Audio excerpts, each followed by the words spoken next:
कर रहे थे। और संसाधन में 2 टॉपिक बचे हुए जिन्हें हमें करना है। पहला इसमें है वन्य जीव और उनका संरक्षण।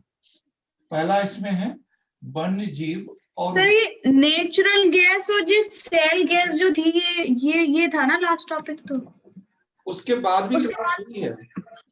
नहीं हुई सर शायद। नहीं, उसके बाद क्लास हुई है। और नेचुरल गैस के बाद हमने टॉपिक करवाए थे और वन्य जीव संसाधन भी थे, जैसे समुद्री संसाधन उसके आगे हैं। एक बार वीडियो देख लेना, और वरना मैं टॉपिक दोबारा से देख लूंगा, कोई प्रॉब्लम नहीं है। ठीक है, देखिए। ओके। हाँ, एक बार आप टॉपिक देखना, ना हो तो मैं समझा दूंगा, ऐसा कोई इश्यू नहीं है। नहीं सर वो कोई बात नहीं है, हमने सौरभ से कहा था, उन्होंने तो बताया नहीं हमें। नहीं, पहले देखो क्या करना है कि टॉपिक जो भी थे, तो मैं आपको बता रहा हूँ टॉपिक क्या क्या थे। अगर गैस के बाद है तो नेचुरल गैस के बाद था समुद्री जीवीय संसाधन। ठीक है, ये था समुद्री जीवीय संसाधन। तो ये टॉपिक था। ये सिर्फ यही टॉपिक हुआ है अभी, है ना, यही टॉपिक हुआ है। और इस टॉपिक में अगर वो सिंपल एक पेज छोड़ना फिर इसके लिए। हाँ, एक पेज छोड़ दो, उसमें हो जाएगा। एक वन साइड या डबल साइड दोनों का? डबल साइड छोड़ दीजिए, उसमें हो जाएगा। ओके। वैसे इसमें देखो ज्यादा कुछ है नहीं कि जितने भी समुद्र में संसाधन है, एक लाइन में समझ में आ जाएगा आपको। देखिए यहाँ पे उन्होंने दिया है जीवीय संसाधन। ठीक है, तो जीवीय संसाधन का मतलब इसमें पेट्रोल, गैस, डीजल जो महासागर में है उसकी बात नहीं हो रही है। इसमें सिर्फ बात हो रही है जो जैविक संसाधन है। ठीक है, जैविक संसाधन में क्या क्या है, बहुत सिंपल सा टॉपिक है, ज्यादा है नहीं। एक तो है मत्स्य। ठीक है, ये मत्स्य है। और दूसरा टॉपिक है, मान लीजिए कोरल यानी प्रवाल, है ना। दूसरा टॉपिक है प्रवाल। और तीसरा जो सबसे इंपॉर्टेंट है वो है जैव विविधता। तो बस इसी के बारे में समझना था।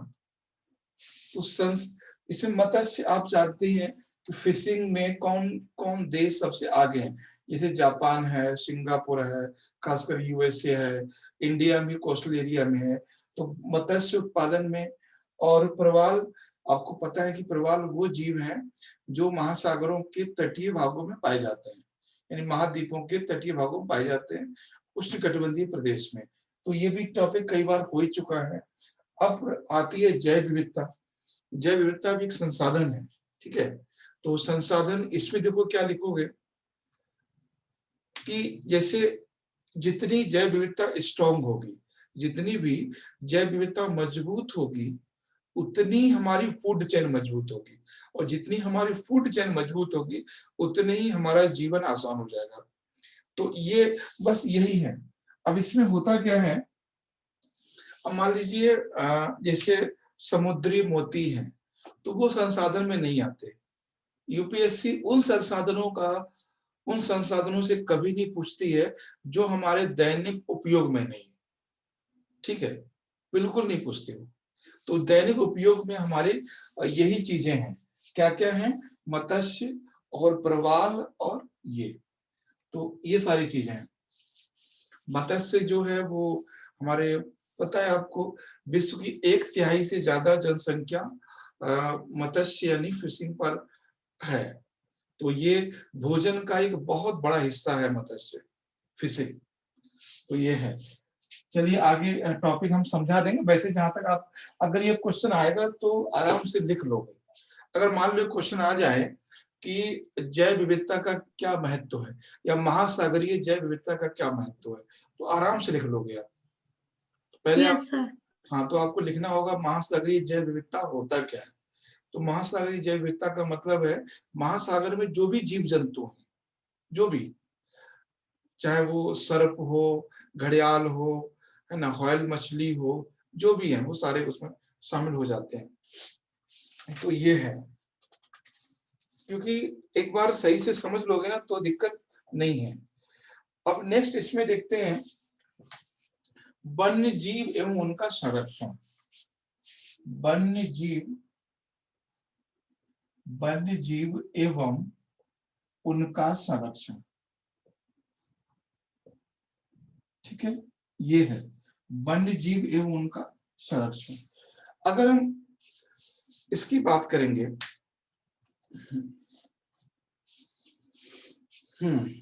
अब इसमें वन्य जीव कौन कौन से हैं ये हमें समझना है। वन्य जीव कौन कौन से हैं? वन्य जीव है उसमें पशु, ठीक है, पशु, पक्षी एवं कीट। ऐसे पशु, पक्षी और कीट जो प्राकृतिक आवास में रहते हैं, ध्यान समझिएगा, जो प्राकृतिक आवास में रहते हैं, आवास में निवास करते हैं। ठीक है, समझ में आई ये बात कि वन्य जीव एवं उनका संरक्षण। तो सबसे पहले हमें समझना होगा कि वन्य जीव होते क्या है। तो वन्य जीव पशु, पक्षी एवं कीट, यानी जो पशु पक्षी हैं और कीट है उनको वन्य जीव कहते हैं। एक वर्ड हमने यहाँ पे लिखा है प्राकृतिक आवास। हम प्राकृतिक आवास का मतलब हम और आप अगर ये लिखोगे कि वनों में रहते हैं, ठीक है, तो ऐसा नहीं है कि जो वन्य जीव हैं वो पहाड़ों में भी रहते हैं। वन्य जीव हैं, वाइल्ड लाइफ हैं, वो पानी में भी रहते हैं। तो सिर्फ इसीलिए यहाँ पर वन्य का मतलब वन नहीं समझना है, फॉरेस्ट नहीं है। वन्य का मतलब है, इंग्लिश में बहुत सही दिया हुआ है, वाइल्ड लाइफ। वाइल्ड लाइफ मतलब प्राकृतिक आवास। और प्राकृतिक आवास में कुछ भी हो सकता है ना। प्राकृतिक आवास नदी भी हो सकती है, प्राकृतिक आवास आपका कोई जो वन है वो भी हो सकता है, प्राकृतिक आवास कोई तालाब भी हो सकता है, प्राकृतिक आवास कोई महासागर भी हो सकता है, पहाड़ी हो सकती है, वन हो सकता है। तो इन सब की हम बात करते हैं। ठीक है, ये है। और भारत में, और रही बात भारत की, तो भारत में जो प्राकृतिक वन्य जीव हैं, भारत में वन्य जीव हैं, वो आपको पता है भारत में सबसे ज्यादा वन्य जीव कहां पर हैं? भारत में सबसे ज्यादा वन्य जीव वही होंगे जहां पर फॉरेस्ट होगा। ठीक है, सबसे ज्यादा वन्य जीव वहां होंगे जहां फॉरेस्ट होगा इंडिया में। ठीक, तो देखिए बहुत सिंपल सी बात है इसमें। जब भी हम भारत की बात कर रहे हैं तो हमें दो चीजें समझनी है कि एक तो ये है कि वन्य जीवों में मध्य प्रदेश में सबसे ज्यादा है, क्योंकि मध्य प्रदेश में ही फॉरेस्ट है सबसे ज्यादा। उसके बाद पश्चिमी घाट, ठीक है, और उसके बाद है पूर्वी हिमालय, है ना। तो ये तीन, भारत में तीन ऐसे प्रदेश हैं जहां पर वन्य जीव सबसे ज्यादा है। तीन ऐसे प्रदेश हैं जहां पर वन्य जीव सबसे ज्यादा है। तो ये चीज आपको ध्यान रखना है। अब वन्य जीवों की बात ये करते हैं, जैसे मान लीजिए आपको बताना है कि हाथी किस एरिया में पाया जाता है। ठीक है, हाथी। दूसरा आपको बताना है कि हिरण सबसे ज्यादा कहाँ पाए जाते हैं। फिर आपको बताना है कि ऊंट कहाँ पर पाया जाता है, ऊंट। ठीक है, उसके बाद है और जो है एक सींग वाला गैंडा, जो भी जानवर हैं वो सबके नाम यहाँ पर आप लिख सकते हो। जैसे वन हॉर्न राइनोसोर, एक सींग वाला गैंडा कहाँ पाया जाता है, मानस में, है ना। तो ऐसे अब जब भी हम बात करेंगे तो ये चीज ध्यान रखना है, अगर जो जानवर ठंडे एरिया में, ध्यान दीजिएगा, जो ठंडे प्रदेशों में है, उन जानवरों की ऊंचाई जो है, ऊंचाई कम होती है और बाल बड़े होते हैं, बाल बड़े होते हैं। ठीक है, तो वन्य जीव हैं उनमें ऊंचाई कम होती है और बाल बड़े होते हैं। जैसे आप देखोगे उत्तराखंड में और जम्मू कश्मीर में एक है याक, सुना होगा आपने याक। तो याक देखोगे तो उसके बाल बहुत बड़े हैं, हाइट कम होती है। सेम चीज यहाँ पर है कि अगर आप देखोगे गर्म प्रदेश, ठीक है, तो गर्म प्रदेश शुष्क प्रदेश है ना, शुष्क मरुस्थल है ना, गर्म मरुस्थल ऐसे कह सकते हैं, गर्म मरुस्थल। यहाँ पे क्या होता है, यहाँ पे जानवरों की ऊंचाई अधिक होती है, ठीक है, ऊंचाई अधिक होती है, लेकिन ऊंचाई अधिक होती है लेकिन इसमें बाल छोटे होते हैं, बाल छोटे होते हैं। जैसे आप देखिए राजस्थान में है ना, राजस्थान का ऊंट का साइज देखिए क्या है, ज्यादा है लेकिन बाल छोटे छोटे हैं। तो जो गर्म एरिया है जहाँ गर्मी ज्यादा होती है वहां पर जो जानवर हैं या जो जीव जंतु हैं उनके शरीर पर बाल कम होते हैं, ठीक है। लेकिन दूसरा है इसमें, एक तो ठंडा प्रदेश हो गया, एक गर्म प्रदेश हो गया, और उसके बाद हम देख रहे हैं कि वर्षा प्रदेश, यानी जहां वर्षा ज्यादा होती है, ठीक है, जहां वर्षा ज्यादा होती है। यहाँ पर क्या है, यहाँ पर बड़े जानवर पाए जाते हैं, बड़े जानवर, ठीक है, यहाँ पर प्रजातियां अधिक पाई जाती हैं, ठीक है, प्रजातियां अधिक पाई जाती हैं। तो ये हमारे वन्य जीवों की खासियत है। तो यहाँ पे दो ही बातें अभी तक हमने डिस्कस की हैं। पहली ये कि वन्य जीव होते क्या हैं, तो वन्य जीव वो हैं जो प्राकृतिक आवास में रहते हैं। और वन्य जीव कैसे कैसे हो सकते हैं, ठंडे प्रदेशों के जो वन्य जीव हैं, जो एनिमल हैं, बर्ड्स हैं, उनका साइज छोटा होता है लेकिन बाल बड़े होते हैं। उसका रीजन ये है कि जो बाल बड़े होने का रीजन ये है कि ठंडे प्रदेशों में बर्फ गिरती है, तो बर्फ को बचाने के लिए प्रकृति उनको बाल देती है, बाल प्रदान करती है हियर, ठीक है। तो दूसरी बात आ गई गर्म प्रदेश। गर्म प्रदेशों में ऊंचाई अधिक होती है और बाल छोटे होते हैं, है ना, बाल छोटे होते हैं। तो उसका रीजन ये है कि बाल अगर बड़े होंगे तो उनकी बॉडी का टेम्परेचर बाहर नहीं निकल पाएगा, तो बॉडी का टेम्परेचर कम रहे इसलिए उनके बाल कम होते हैं, है ना। जैसे हम लोग भी खासकर जो मेल हैं तो वो लोग गर्मियों में अपने बाल छोटे रखते हैं सर के, ताकि गर्मी महसूस ना हो, ठीक है। उसके उसके बाद है वर्षा प्रदेश। वर्षा प्रदेश में जो जानवर होते हैं उनका आकार बड़ा होता है, जैसे हाथी है, शेर है ना, राइनासोर है, एक सींग वाला गैंडा है, तो ये सब होते हैं, ठीक है। तो ये आपको समझ में आ गया कि कैसे कैसे वन्य जीव कहाँ कहाँ पर होते हैं हमारे भारत में। अब आराम से क्वेश्चन को आप निकाल सकते हो, ठीक है।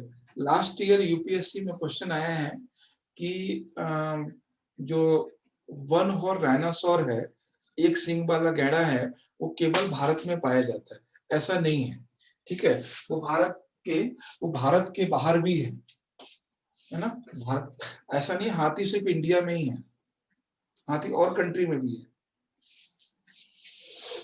ठीक है। अब देखते हैं नेक्स्ट हेडिंग डालते हैं, भारत में वन्य प्राणी या वन्य जीवों के ह्रास का कारण। भारत में वन्य प्राणियों का के पतन के या कमी के कारण। लिख लीजिए, पहला है भारत में वन्य जीव क्षरण के कारण, यानी क्या कारण है, भारत में जो वन्य जीव हैं उनकी संख्या निरंतर कम हो रही है, तो क्या ऐसा कारण है। अभी आपने लगभग 2 दिन पहले, 2 दिन 3 दिन पहले एक न्यूज आई थी कि कर्नाटका में जो गधे हैं उनको बहुत बड़ी संख्या मारा जा रहा है कर्नाटका में। और उसमें ये भी था कि जो कर्नाटका में जो गधों को मारा जा रहा है वो लोग खाने के लिए मार रहे हैं, यानी जो कर्नाटका के, ऐसा रूमर है लोगों में, ऐसा लोगों का मानना है कि जो गधे का जो मीट होता है वो ज्यादा एनर्जी या ज्यादा पावरफुल होता है। तो ऐसा लोगों का, इसको हम कहते हैं ब्लैक मार्केट, काला बाजार, ब्लैक मार्केट। होता है ना कि कुछ लोगों का धारणा होती है कि भाई ये इसका मीट खा लोगे तो आप बुद्धिमान हो जाओगे, इसका मीट खा लोगे तो आप में सेक्स पावर बढ़ जाएगा, इसका मीट खा लोगे तो आपकी उम्र बढ़ जाएगी, इसका मीट खा लोगे तो आप बुढ़े बहुत देर में हो गए। तो इसको हम बोलते हैं ब्लैक मार्केटिंग। तो उस तरह से है। तो क्या क्या कारण है, तो ये भी एक तरह से वन्य जीवों का, आपने अक्सर देखा हो, सुना भी होगा कि भाई उसका मीट बहुत गर्म होता है, उसका मीट बहुत ठंडा होता है, उसका मीट ये होता है। तो ये क्या होता है, ये सिर्फ आम लोगों में एक र्यूमर होता है और कुछ भी नहीं, झूठ है ये सब। ठीक है, तो पहला लिख लीजिए इसमें क्या कारण है। सबसे पहला है प्राकृतिक आवास का विनाश। सबसे पहला कारण है इसमें प्राकृतिक आवास का विनाश। प्राकृतिक आवास का विनाश, ठीक है, पहला कारण है कि प्राकृतिक आवास का विनाश। यानी प्राकृतिक आवास का मतलब सिर्फ वन नहीं है, बहुत कुछ है। अब बुक्स में आप देखोगे तो सिर्फ लिखा होगा वनों का विनाश, ये और उससे बड़ा टर्मिनोलॉजी है। प्राकृतिक आवास का मतलब है कि नदी का आकार छोटा हो गया, ठीक है ना। जो प्राकृतिक तालाब थे वो खत्म हो गए, उनका साइज कम हो गया। जो बंजर भूमि थी वो बंजर भूमि अब खेती भूमि में कन्वर्ट हो गई है ना। जो ग्रासलैंड थे, जो घास के मैदान थे, वो एग्रीकल्चर लैंड में कन्वर्ट कर दिए गए, है ना। और जो वन थे, वनों की एरिया को भी कम कर दिया गया धीरे धीरे। तो इसमें बहुत सारी चीजें आ जाएंगी। प्राकृतिक आवास का मतलब है कि जहां जहां पर प्राकृतिक जीव जंतु रहते हैं उसका सारा एरिया कम हो रहा है। वो चाहे नदी हो, वो चाहे फिर तालाब हो, चाहे फिर झील हो, चाहे फिर वो वन हो, कोई भी हो, चाहे पहाड़ी इलाका हो। पहाड़ी इलाका में भी क्या हो रहा है अब देख रहे होगे, पहाड़ी पहाड़ी एरिया में भी तो यही हो रहा है। वहां पे फॉरेस्ट को काटा जा रहा है, वहां पे टूरिज्म को बढ़ावा दिया जा रहा है, वहां पे मार्केटिंग की जा रही है, वहां पे जनसंख्या जाके रह रही है। तो जहां इंसान रहेगा वहां कोई एनिमल नहीं रह सकता, भाग जाएगा वो। ठीक है, तो पहला था प्राकृतिक आवास का विनाश। दूसरा इसमें है कि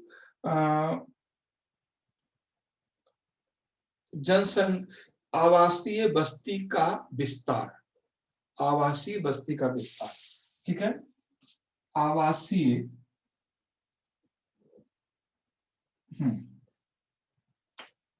ठीक है, आवासीय आवासीय बस्ती का विस्तार, बस्ती का विस्तार, आवासीय बस्ती का विस्तार। इसमें आप समझ गए कि जो सेटलमेंट एरिया है वो इंक्रीज हो रहा है। हम आपको कई बार बताते हैं कि जो आपका जिला है, जो भी जहां आप रहते हैं, उसका एक्सपेंशन ऐसे हो रहा है, इस तरह से, इस तरह से बढ़ रहा है। यानी ये आपका जिला है ना, तो लोग ऐसे ऐसे बढ़ रहा है साइज में, ये ऐसे ऐसे बढ़ रहा है, यानी चारों तरफ एरिया बढ़ रहा है। तो जब ये चारों तरफ बढ़ेगा तो क्या होगा, ठीक है, तो ये है आवासीय बस्ती का विस्तार हो रहा है।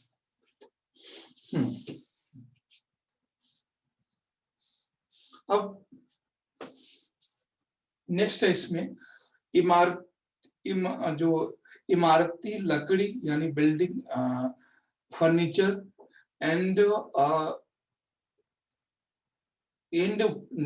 रिक्वायरमेंट ऑफ गुड्स, यानी ईंधन की, लकड़ी ईंधन की मांग का बढ़ जाना और इमारती लकड़ी का बढ़ जाना, इमारती लकड़ी की मांग का बढ़ जाना।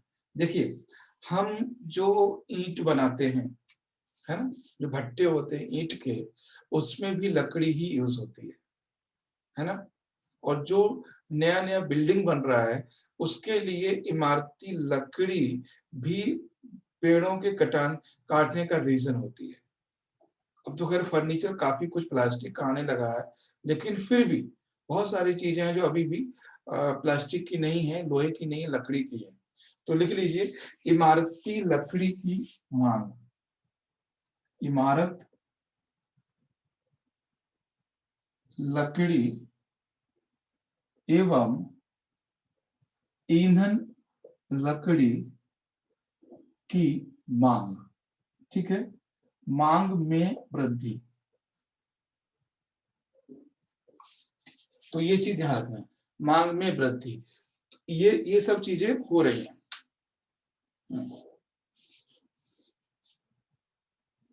उसके बाद है पालतू पशुओं के कारण चारागाहों की वृद्धि। जैसे हम घोड़े पाल रहे हैं, हम पशु पाल रहे हैं, तो इसके लिए चारागाह की जरूरत होती है। जब चारागाह की जरूरत होती है तो चारागाह का मतलब चारा जहां मिलता हो। तो चारागाह कोई ऐसा तो नहीं है जैसे भेड़ पालन है या बकरी पालन है ना, या और कोई भैंस पालन है, जो भी है, जो चारागाह है वो चारागाह भी कैसे बनाए जा रहे हैं, जो प्राकृतिक आवास को काट के बनाए जा रहे हैं, ठीक है। तो चारागाहों का विकास, चारागाहों का विकास, चारागाहों का विकास इसलिए हो रहा है क्योंकि हम जो पशु हैं उनकी संख्या निरंतर बढ़ रही है, ठीक है। अब जैसे भेड़ पालन है या बकरी पालन है, इनके लिए चरने के लिए कोई जगह तो चाहिए, है ना। जो बाग था, जो एरिया था, वो क्या हुआ, वो उसमें हमने खेत बना लिया, और जिसमें हमारा खेत था उसमें हमने घर बना लिया। अब जानवर चरने कहाँ जाएंगे, तो जानवर चरने के लिए हमें, जैसे बंजर भूमि है उसको कवर, अरे बंजर भूमि तो कुछ जानवर रहते थे, है ना। मतलब बहुत से ऐसे आप आज से 15 साल पहले देखिए, 15 साल क्या और भी थोड़ा पीछे जाएंगे तो देखेंगे जब आप गांव जाते थे बहुत सारी झाड़ियां या वन वगैरह पड़ते थे, ठीक है। एक मिनट कॉल आ रहा है, मैं देख लूं क्या है।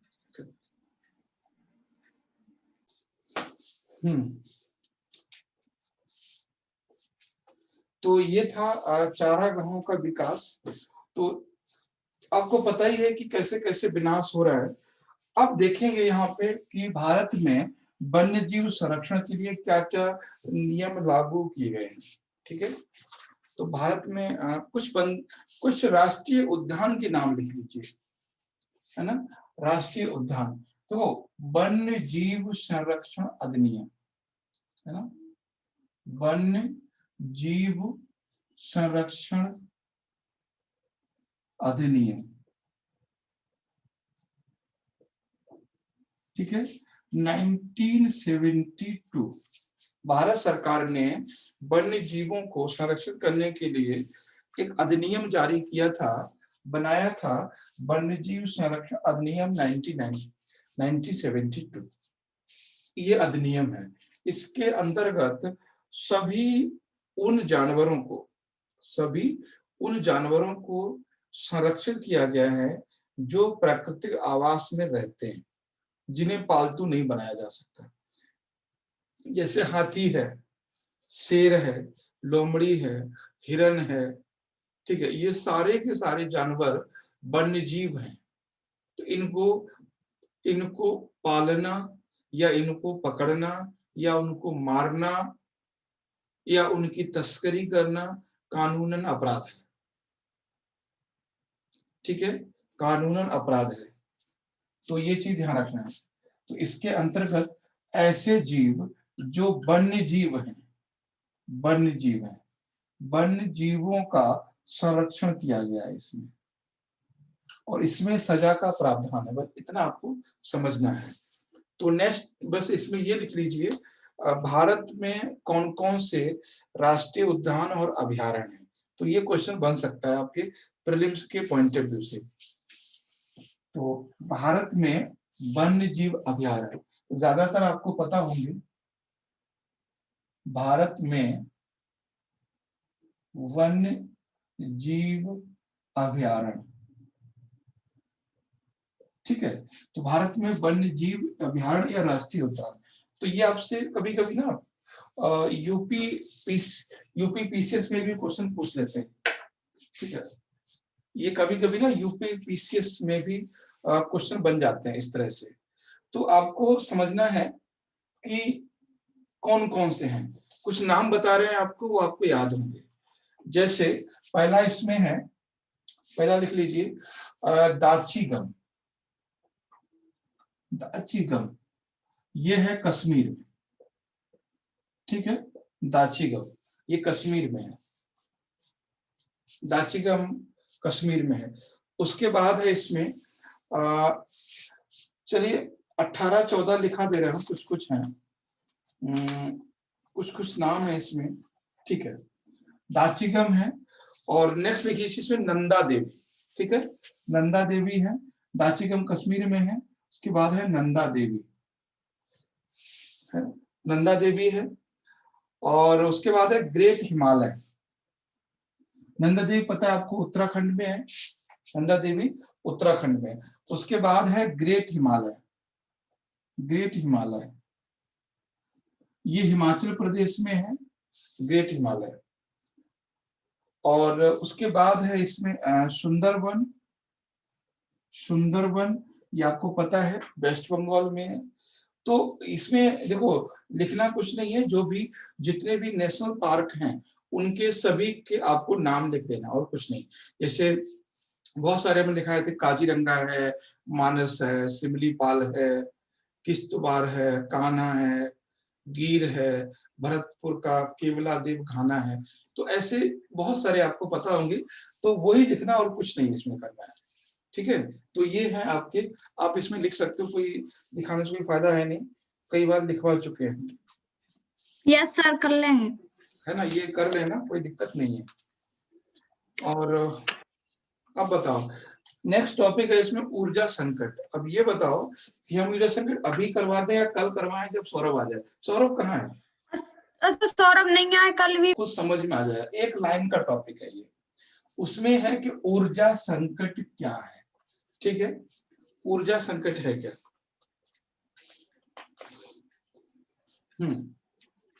समझिए इसको। ऊर्जा संकट का मतलब है कि ऊर्जा के उत्पादन से अधिक ऊर्जा की मांग का हो जाना। ऊर्जा लिख लीजिए, ऊर्जा के उत्पादन से अधिक ऊर्जा की मांग का हो जाना, यानी उत्पादन से अधिक मांग हो जाना, या ऊर्जा संसाधनों का वितरण में असमानता। ध्यान देखिए, देखिए पहला पॉइंट है इसमें ऊर्जा की मांग में ऊर्जा के उत्पादन से अधिक हो जाना, यानी जो उत्पादन हो रहा है वो हो रहा है मान लीजिए एक्स वाट या एक्स एम मेगावाट, ठीक है। अब उसमें जो ये तो होगा प्रोडक्शन हो रहा है, अब मांग हो गई इसकी x2, है ना, ये मांग हो गई, तो यानी उत्पादन से अधिक मांग का हो जाना, या ऊर्जा संसाधनों का वितरण असमान हो जाना, ये ऊर्जा संकट कहलाता है। जैसे मान लीजिए कि भारत में गांव में बिजली आ रही है 5 घंटे, ठीक है, और बिजली की जरूरत है 18 घंटे, तो मांग 18 घंटे जरूरत है, लेकिन सप्लाई कितनी हो पा रही है 5 घंटे। तो इसका मतलब ये है कि ये ऊर्जा ऊर्जा ये ऊर्जा संकट है।